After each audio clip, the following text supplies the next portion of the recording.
Good class. आज के video के अंदर हम अध्ययन करेंगे legal status of different persons. विभिन्न व्यक्तियों की विधिक स्थिति के बारे में हम अध्ययन करेंगे। विधि में व्यक्ति का लीगल स्टेटस क्या है, इसका अवलोकन निम्नलिखित बिंदुओं के आधार पर किया जा सकता है, जिसमें है legal status of unborn person, अजन्मे बालक का विधिक अस्तित्व है, डिसीज पर्सन, मृत व्यक्ति का, पशुओं का, माइनर्स का, अवैध का, आइडल्स और मॉस्क्यू, मस्जिद और मूर्ति का विधिक अस्तित्व क्या होगा, और लास्ट में लीगल स्टेटस ऑफ कॉरपोरेट्स। इसमें सबसे पहले हम अध्ययन करेंगे legal status of unborn person. अजन्मे बालक की विधिक स्थिति क्या होगी। अजन्मे शिशुओं को विधि के अंतर्गत व्यक्ति माना जाए या नहीं माना जाए, इस संबंध में विधि शास्त्रियों के भिन्न भिन्न मत रहे हैं। सबसे पहले हम इसके लिए एक वाद पढ़ेंगे। मॉन्ट्रियल ट्रॉमवेज कंपनी बनाम लिवाइल 1933। इस कनेडियन वाद में अजन्मे बालक को जन्म के पश्चात उसकी शारीरिक विकृति के लिए इस आधार पर क्षतिपूर्ति दिलाई गई थी कि उसकी विकृति का कारण प्रतिवादी की नेग्लिजेंसी थी, जो प्रतिवादी ने उस बालक की माता के प्रति उस समय की थी जब वह बालक माता के गर्भ में था। परंतु एक अन्य वाद में वाकर बनाम great north rail company of Ireland की आयरिश वाद में अजन्मे बालक को हुई क्षति के लिए दावा इस आधार पर अस्वीकार कर दिया गया कि यह निश्चित रूप से नहीं कहा जा सकता कि क्षति का मूल कारण गर्भ स्थिति में हुई विकृति थी या कोई अन्य। अर्थात मूल अर्थ यह है कि कनेडियन वाद में अजन्मे बालक को विधि के अंतर्गत व्यक्ति के रूप में स्वीकार किया गया था, जबकि आयरिश वाद में उसे विधिक व्यक्तित्व नहीं माना गया था। तथापि अधिकांश देशों में विधियों के अंतर्गत अजन्मे शिशुओं को भी विधिक व्यक्ति के रूप में मान्यता प्राप्त है। एक अन्य वाद है मर्केंडाइज ट्रांसपोर्ट लिमिटेड बनाम ब्रिटिश ट्रांसपोर्ट कमीशन के इंग्लिश वाद में गर्भस्थ शिशु को सिविल दावे के संदर्भ में विधिक व्यक्ति माना गया और जन्म के पश्चात वह गर्भस्थ अवस्था में उसे या उसकी माता को कारित क्षति के लिए सिविल वाद दावा करके क्षतिपूर्ति का दावा कर सकता है, ऐसा माना गया। इसी तरह संपत्ति विधि के अंतर्गत अजन्मे बालक को विधिक व्यक्तित्व प्राप्त होता है, परंतु संपत्ति पर उसका समावित स्वामित्व कॉन्टिजेंट ओनरशिप ही होगी। आपराधिक विधि के अनुसार किसी ऐसे गर्भस्थ शिशु को जिसका जन्म लेना सुनिश्चित है, गर्भ में मरवा डालना या मार डालना एक दंडनीय अपराध होगा। ऐसा भारतीय दंड संहिता की धारा 312, 313, 316 के अंतर्गत उल्लेखित किया गया है। इसके लिए एक वाद भी है आर बनाम शेफर्ड। आर बनाम शेफर्ड के वाद में यह कहा गया कि जीवित पैदा हो रहे शिशु के प्रति ऐसा कुछ करना जिससे वह जीवित पैदा ना हो हत्या का अपराध माना जाएगा। इसी प्रकार हिंदू विधि में गर्भस्थ शिशु को अस्तित्व में माना जाता है और संयुक्त परिवार की संपत्ति का बंटवारा करते समय उसका एक हिस्सा आरक्षित कर दिया जाता है जिसको वह शिशु जीवित उत्पन्न होने के पश्चात प्राप्त कर लेता है, परंतु यदि शिशु मृत उत्पन्न होता है तो उसकी संपत्ति का हक बाकी मौजूद हिस्सेदारों में बंट जाता है।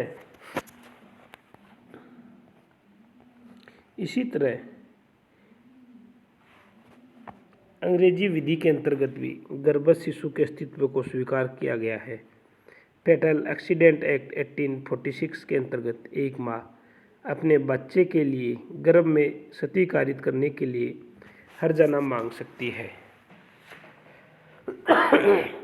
किंतु पैटन ने माना है कि अजन्मा बालक विधिक अस्तित्व नहीं रखता है क्योंकि वह अधिकारों से रहित होता है। उसे कर्तव्य तो दे दिए गए हैं लेकिन वह उसे अधिकारों से रहित माना गया है। नेक्स्ट है मृत व्यक्ति की विधिक स्थिति, legal status of deceased person. Dias और ह्यूज के अनुसार मनुष्य की मृत्यु के पश्चात विधि को अर्थात कानून को मृतक में कोई रुचि नहीं रहती है। मृत मनुष्य को विधिक दृष्टि से व्यक्ति नहीं माना जाता क्योंकि उसके न तो अधिकार हो सकते हैं और न ही दायित्व है। मनुष्य की मृत्यु के साथ उसका संपूर्ण विधिक अस्तित्व समाप्त हो चुका होता है। फिर भी कुछ प्रयोजनों के लिए मृत व्यक्तियों का विधिक अस्तित्व बना रहता है जो निम्न अनुसार है।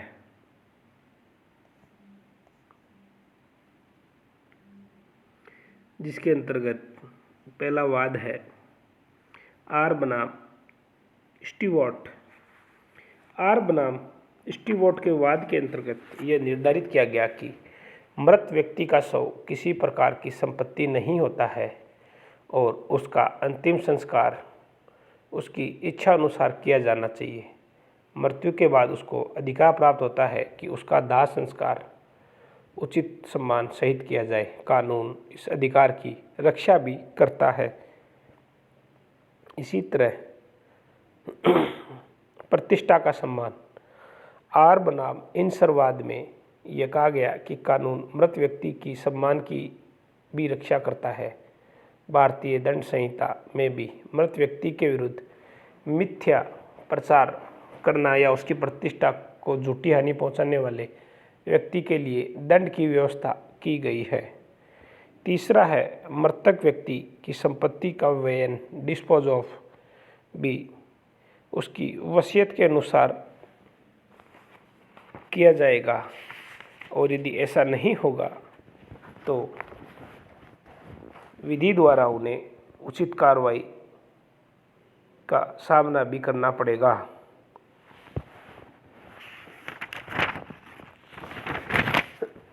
कुछ अन्य वाद भी है।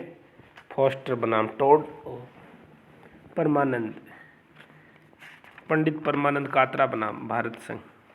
फोस्टर बनाम टोड के वाद में यह निश्चित किया गया कि कब्र में दफनाए गए मृत मानव शव को अशिष्टता एवं अभद्रता पूर्वक खोदकर बाहर निकालना तथा उसे अपमानित करना आपराधिक कर्तव्य है।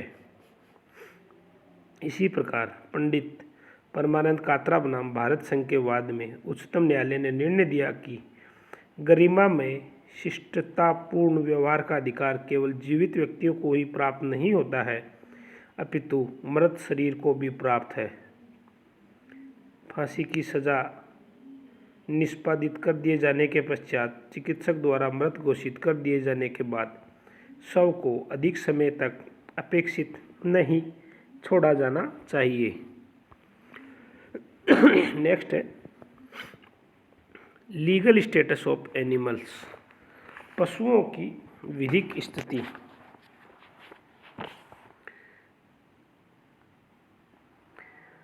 पशु जीवित मनुष्य की श्रेणी में नहीं आते हैं, किंतु प्राचीन काल में उन्हें व्यक्ति के समतुल्य भी माना जाता है। इसके अनेक उदाहरण हैं।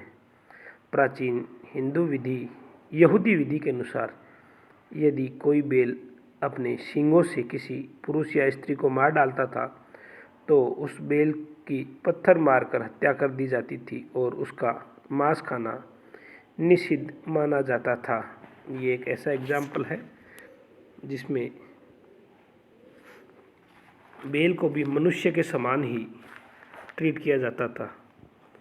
इसी प्रकार इतिहास में बहुत से रोचक केस भी दर्ज हैं जिसमें पशुओं को विधिक व्यक्ति माना जाए या नहीं माना जाए के बारे में बताया गया है। एक अन्य एग्जाम्पल है, जर्मनी में एक बार एक मुर्गे के विरुद्ध यह अभियोग चलाया गया कि वह बहुत ही बुरी तरह से बांग देता है। उसे विधि के अनुसार न्यायालय में लाकर प्रतिवादी के कटघरे में खड़ा किया गया और उसके वकील ने उसे निर्दोष सिद्ध करने का भरपूर प्रयास किया, परंतु वह इस अपने पंखधारी मुवक्किल को बचा नहीं सका। परिणाम स्वरूप मुर्गे को मृत्युदंड दिया गया। ये एक ऐसा एग्जाम्पल है जिसमें मुर्गे को भी विधिक व्यक्ति मानते हुए न्यायालय में पेश किया गया। नेक्स्ट है लीगल स्टेटस ऑफ इन्फेंट्स और माइनर, अवयस्क की विधिक स्थिति। कुछ अवस्था तक बच्चों को कर्तव्य व अकर्तव्य का ज्ञान नहीं होता है और उन्हें व्यक्ति स्वीकार नहीं किया जाता है। भारत में यह स्थिति 7 वर्ष तक के बालकों की मानी जाती है। भारतीय दंड संहिता की धारा 82 के अंतर्गत यह माना गया जाएगा कि 7 वर्ष तक के बालक के पास अपराध करने वाला मस्तिष्क या समझ नहीं होती है। इसे हम डॉक्ट्राइन ऑफ डोली इन कॉम्प्लेक्स भी पढ़ते हैं।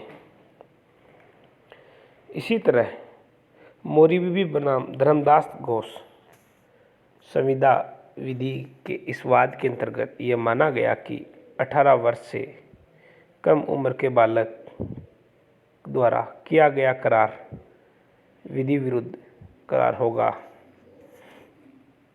नेक्स्ट पढ़ेंगे हम लीगल स्टेटस ऑफ आइडल्स, मूर्तियों की विधिक स्थिति। मंदिर में स्थापित देव मूर्तियों को कानून की दृष्टि से व्यक्ति माना जाता है या नहीं, ये अधिकार व कर्तव्य धारण करने योग्य मानी जाती है या नहीं। इसके कारण यह है कि जब कोई मूर्ति मंदिर में स्थापित कर दी जाती है तो वह देवी या भौतिक रूप से स्वीकार कर ली जाती है और उस मूर्ति में प्राण प्रतिष्ठा हो जाने के बाद उस मूर्ति में देवी या देवताओं का निवास मान लिया जाता है। इसीलिए भारतीय विधि के अंतर्गत देवी या प्रतिमा को विधिक व्यक्ति की श्रेणी में माना जाता है। इसके लिए कुछ वाद भी हैं जो निम्नानुसार है।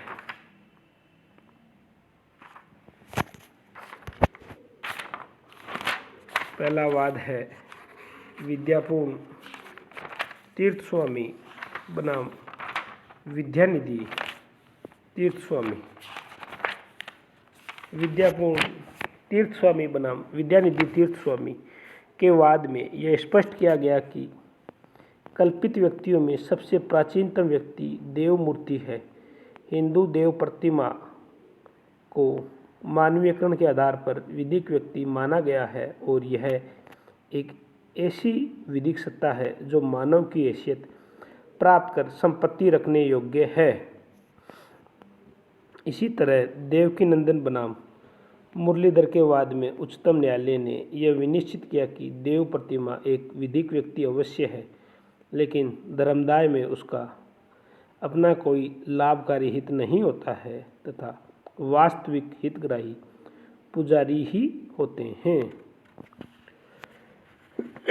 इसी प्रकार एक अन्य वाद कृष्णा सिंह बनाम मथुरा के वाद में यह अभिनिर्धारित किया गया कि हिंदू मंदिर की संपत्ति उसकी देवी देवताओं की प्रतिमा में निहित होती है। न्यायालय ने मठ को वैधानिक स्थिति मंदिर से भिन्न निरूपित करते हुए विनिश्चित किया कि हिंदू मठ अपने आप में स्वतंत्र विधिक व्यक्ति हैं, परंतु मंदिर में स्थित प्रमुख तत्व देव प्रतिमा होता है और प्रतिमा को ही वैधानिक प्रायश्चित प्राप्त है। इसके विपरीत मठ का मुख्य व्यक्ति मठाधीश या महंत होता है, इसीलिए मठ की संपत्ति महंत के पद के साथ जुड़ी रहती है। वह विरासत में उसके उत्तराधिकारियों को अंतरित होती है। मठ के मठाधीश को मठ के न्यासी की प्रायश्चित प्राप्त नहीं है, भले ही वह मठ की संपदा को आजीवन धारण किए रहे। मठाधीश से यह अपेक्षा की जाती है कि वह प्रथा के अनुसार मठ की अधिकांश संपत्ति का विनियोग धार्मिक कार्यों तथा दान पुण्यों के लिए करें। अर्थात आशय यह है कि मंदिर के संदर्भ में उसमें प्रतिस्थापित मूर्ति को विधिक व्यक्तित्व प्राप्त है, जबकि मठ के संदर्भ में मठाधीश या महंत वैधानिक व्यक्तित्व को प्राप्त रखते हैं। Thank you class. Next video में हम बाकी बचे हुए की विधिक स्थिति का अध्ययन करेंगे, जिसमें मस्जिद की विधिक स्थिति, गुरु ग्रंथ साहिब की विधिक स्थिति क्या है आदि का हम अध्ययन करेंगे। Thank you class.